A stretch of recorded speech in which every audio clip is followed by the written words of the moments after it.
Bab 390, Kemenangan 4. Di-upload oleh Baca Suara. Jangan lupa like dan subscribe, agar kami semangat upload lebih banyak. Sejujurnya, Eugene setengah berharap menerima tamparan. Meskipun dia tidak percaya Gillette akan melakukan tindakan seperti itu, dia mengira Ancila mungkin memiliki hak dan kecenderungan untuk melakukannya. Awalnya, kesan Eugene tentang Ancila adalah seorang wanita bangsawan khas yang telah menikah dalam sebuah keluarga sebagai istri kedua, penuh ambisi untuk kekuasaan dalam keluarga dan bertekad membesarkan anak-anaknya dengan tangan besi yang ketat untuk mewujudkan aspirasinya. Tapi itu tidak lama sebelum dia menyadari bahwa itu dia bukan hanya seorang wanita bangsawan yang buta dan ambisius. Ancila memiliki bakat untuk membedakan teman dari musuh. Jika dia menemukan seseorang yang terlalu menantang untuk ditangani, dia memastikan untuk menjalin hubungan, mengubah musuh potensial menjadi sekutu.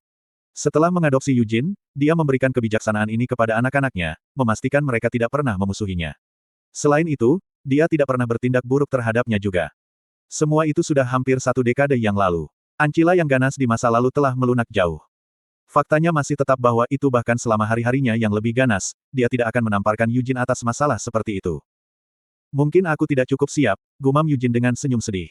Dia telah menjauhkan diri dari pelukan Ancila beberapa waktu yang lalu sementara Ciel masih terlibat dalam percakapan dengan orang tuanya. Persiapan seperti apa? Qian bertanya dengan memiringkan kepalanya sambil berdiri di sisi Eugene. Eugene melihat Ciel dihibur oleh Gillette ketika dia menjawab, saya pikir dia mungkin menyalahkan saya atas mata Ciel dan memberi saya beberapa tamparan untuk itu. Eugene, kamu, apa sebenarnya pendapatmu tentang ibu kita? Qian menyelidiki. Ini semua salahmu bahwa aku memiliki kesalahpahaman ini. Ketika kamu masih muda, kamu biasa kembali setelah ditampar oleh Lady Ancila, jawab Eugene. Itu, sudah lama sekali, dan itu karena saya sering nakal. Tapi ini, situasi ini berbeda. Bahkan saat dia mengatakan bahwa Qian tidak bisa membantu tetapi melirik Ciel, wajahnya terukir dengan kekhawatiran. Tidak ada komplikasi lebih lanjut, kan? Tanyanya. Saya telah menggunakan setiap metode yang saya miliki untuk memeriksa, dan dia baik-baik saja, meyakinkan Eugene. Kurasa itu harus dianggap beruntung, kata Qian, menghela nafas. Wajahnya berkerut menjadi campuran lega dan gelisah. Dia tahu urutan kejadian, Ciel telah melindungi Eugene dan kehilangan mata kirinya dalam prosesnya. Jika dibiarkan dalam keadaan itu, dia akan menjalani sisa hidupnya dengan penutup mata atau mata palsu. Kalau bukan karena intervensi tertentu. Mata iblis. Apakah itu? Yah, dalam aspek itu, kurasa beruntung Ciel adalah hati singa, Qian berbicara dengan sungguh-sungguh. Demoneyes tidak bermanifestasi pada manusia. Artinya Ciel adalah manusia pertama dengan Demoneye dalam sejarah benua. Kalau bukan karena garis keturunannya, Inkuisitor Kekaisaran Suci mungkin telah menangkapnya, atau penyihir dari Arot bisa menangkapnya untuk dipelajari. Tapi baik Kekaisaran Qil maupun Arot tidak bisa memaksakan kehendak mereka pada keluarga hati singa. Tidak, bukan hanya karena kita adalah keluarga Leonhardt, Qian merenung dalam hati, itu karena Eugene. Dia telah menghabiskan beberapa hari di Simuin. Sejak itu, Qian menyadari pengaruh monumental yang dimiliki nama Eugene Leonhardt di seluruh benua. Bahkan Paus telah menyetujui kata-kata Eugenius beberapa saat yang lalu. Bagaimana kabar Raja Iblis? Dalam upaya untuk mengalihkan topik, Qian bertanya sambil berdeham.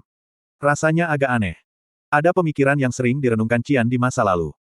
Bahkan jika dia memegang pedang sepanjang hidupnya dan berjuang dengan sekuat tenaga, dia pikir dia tidak akan pernah mencapai posisi yang setara dengan Eugene. Dan setiap kali keputusasaan mengancam untuk memakannya, saudara tirinya yang terkutuk itu tampaknya memiliki kemampuan luar biasa untuk membedakannya dan tanpa henti akan mengganggunya. Dia akan membuat Qian kesal dan mengejeknya dengan pukulan menyengat sambil menggunakan sparring sebagai alasan. Tapi terlepas dari seberapa kuat Qian mengayunkan pedangnya, celah kecakapan antara dia dan Eugene selalu tetap tidak berkurang. Kuat, jawab Eugene sambil menggaruk dagunya. Dia menatap tajam ke arah Qian. Eugene telah mencapai prestasi besar yang tak terbayangkan, dan dengan demikian, dia seharusnya menjadi sosok yang jauh. Namun, Qian tidak pernah merasakan jarak antara dirinya dan Eugene. Eugene selalu merasa dekat. Tidak peduli apakah dia adalah pahlawan atau pembunuh Raja Iblis, atau bahkan jika keturunan mereka benar-benar berbeda, Eugene adalah saudara laki-laki Qian. Itu wajar, komentar Qian, seringai main-main di wajahnya saat dia menyampirkan lengan di bahu Eugene.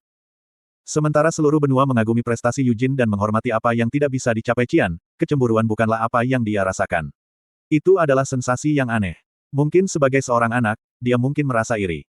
Tapi sekarang, apakah saya sudah menyerah? Qian merenung. Tidak, itu adalah emosi yang berbeda. Pedang Qian masih diarahkan ke Eugene. Dia mendambakan suatu hari nanti, ya, suatu hari nanti, berduel dengan Eugene secara setara. Keinginan kuat itu tetap seperti nyala api yang menderu. Namun, di samping kerinduan itu, ada rasa hormat dan kasih sayang yang mendalam untuk Eugene. Jangan terlalu memikirkannya, kata Qian pada dirinya sendiri dengan guncangan mental. Emosi yang dia rasakan relatif sederhana. Dia merasa sangat bangga pada saudara kandungnya yang berprestasi. Dasar bocah, kenapa kamu bertindak seperti ini? Ini meresahkan, gerutu Yujin sambil bercanda menusuk tulang rusuk Qian. Ketika hati singa bercakap-cakap di antara mereka sendiri, Sienna bersama kelompok dari Arot, dan Christina bersama orang-orang Kekaisaran Suci. Tidak ada yang ingin terlibat dalam percakapan, tetapi rekan-rekan mereka bersikeras. Kakak, kenapa kamu tidak memanggilku untuk berperang melawan Raja Iblis? Melkit merengek sambil berpegangan erat pada lengan Sienna. Bagi Sienna, Melkit adalah jujur, cukup memberatkan dan luar biasa. Sienna selalu merasa sulit untuk berurusan dengan individu yang terang-terangan berwajah telanjang dan tidak tahu malu. Yang paling meresahkan adalah kenyataan bahwa Melkit El Haya adalah seorang fanatik sejati. Dia tidak seperti Charmaine Leonhardt, Sienna mengamati.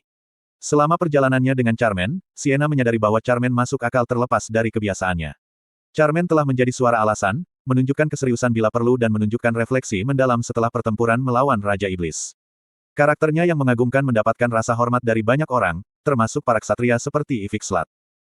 Tapi bagaimana dengan Melkit El Haya? Bahkan Raja Arot dan Lovelian, yang memiliki firasat tentang rahasia Sienna dan Yujin, melangkah ringan di sekitar Sienna. Namun, di sanalah dia, memanggil Sienna sebagai saudara perempuan, dan merengek, membuat keributan besar di depan orang banyak. Apa yang selanjutnya menyebabkan Sienna merinding adalah realisasi bakat Melkit sebagai penyihir, terutama dalam sihir roh, meskipun tampak seperti dan wanita yang benar-benar gila. Kontrak simultan dengan 3 Raja Roh. Dan sebagai penyihir murni, dia mencapai lingkaran ke-8. Kesadaran ini benar-benar mengejutkan Sienna. Kemampuan seperti itu hampir merupakan kesalahan ilahi. Mungkin para dewa adil, mengingat dia sepertinya tidak lengkap sebagai manusia, Sienna bertanya-tanya. Sementara perasaan Sienna terhadap Melkit dapat digambarkan sebagai bentuk kebencian diri dalam arti tertentu, dia tidak pernah menyamakan dirinya dengan Melkit. Kakak, demi kamu, aku bisa melompat ke bumi, api, atau bahkan kilat, Melkit menyatakan dengan penuh semangat. Ya, tentu saja. Anda memiliki kontrak dengan Raja Roh Bumi, Api, dan Petir, jawab Sienna ragu-ragu. Ah, kakak, Anda ingat Raja Roh yang pernah saya kontrak? Ya, itu benar. Aku telah membuat kontrak dengan Raja Roh Bumi, Api, dan Petir. Tapi aku takut, suster.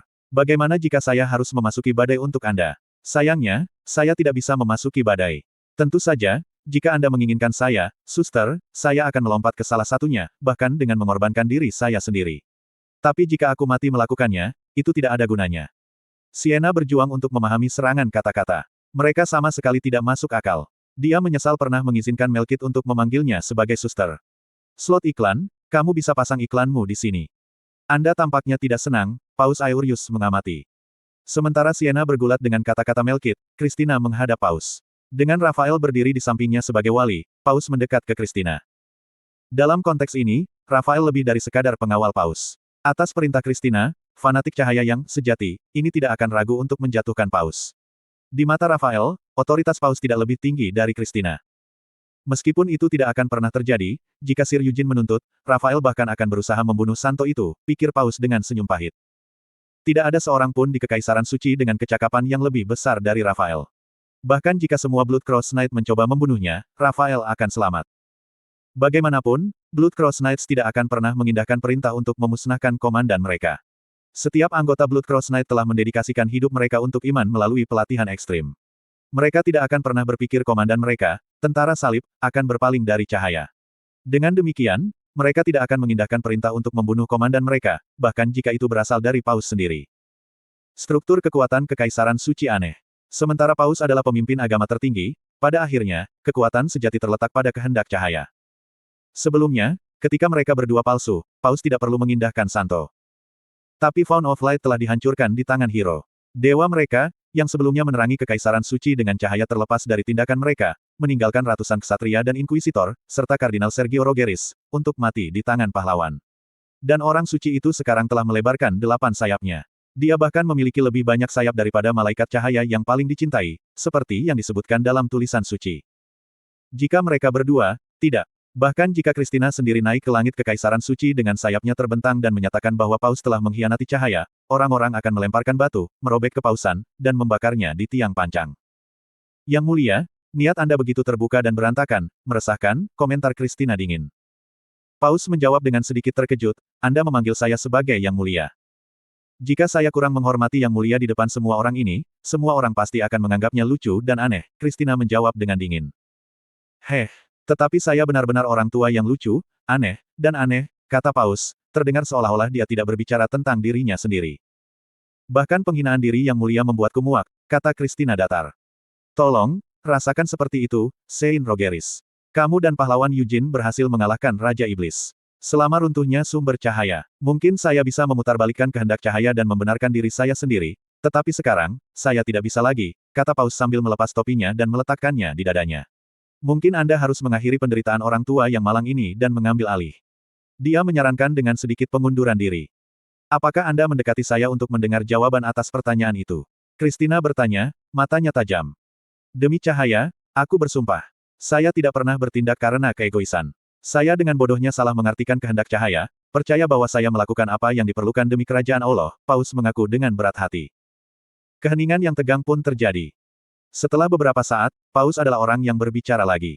Tapi sekarang, saya menyadari tindakan saya dan orang-orang dari Paus sebelumnya dalam membentuk Yuras sebagai kerajaan Allah adalah salah arah.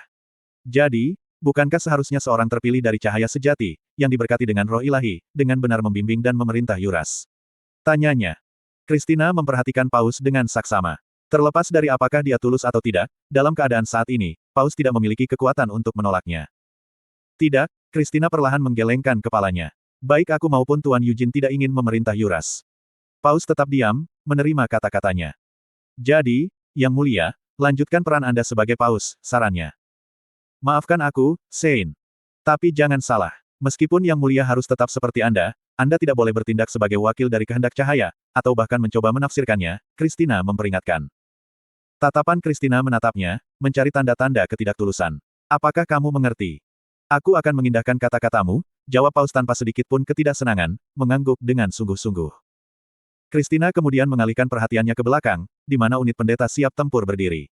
Mereka dipersiapkan untuk orang suci. Anggota Graceful Radiance menyusun simbol suci di udara tipis ketika mereka melihatnya.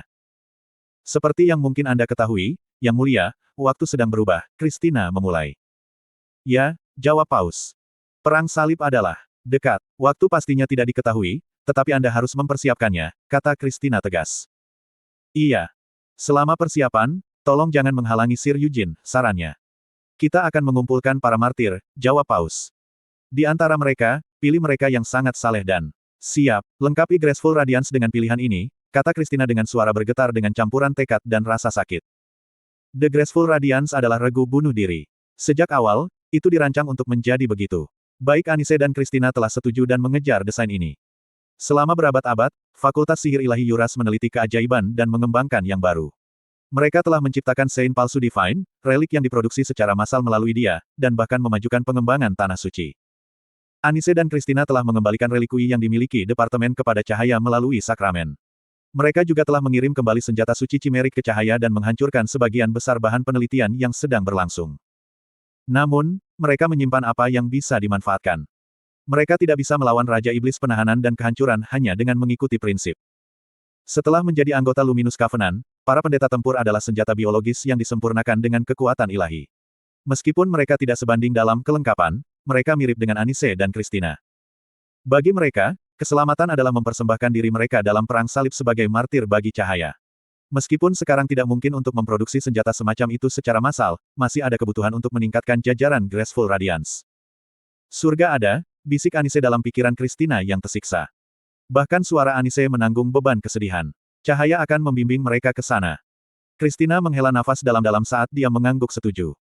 Eugene menatap ke atas dengan mulut ternganga. Di hadapannya berdiri seekor singa yang luar biasa, memancarkan kecemerlangan yang menyilaukan, hampir berlebihan. Butuh beberapa usaha untuk membuatnya, Raja Simuin, Osiris, membual dengan bangga, mengambil kesempatan untuk membuat masalah besar darinya. Kau tahu, para pengrajin dari Guild Dwarf tidak pernah berkolaborasi dengan pengrajin manusia. Tapi untuk pawai akbar ini, pengrajin manusia dan kurcaci bekerja sama untuk pertama kalinya. Kami juga membantu, menimpali Ivatar dengan tawariuh. Mengangkut kayu, memotongnya, dan memurnikannya, seperti yang diinstruksikan, Aman terkekeh setuju. Eugene tidak yakin bagaimana harus menanggapinya. Dia tidak bisa tersenyum. Wajahnya berkerut dengan campuran horor dan malu. Tinjunya terkepal erat. Anda mungkin merasa asing, Tuan Eugene, kata Osiris. Ini pelampung. Ini digunakan dalam parade festival Pulau Sedor. Pelampung khusus ini memiliki namanya sendiri.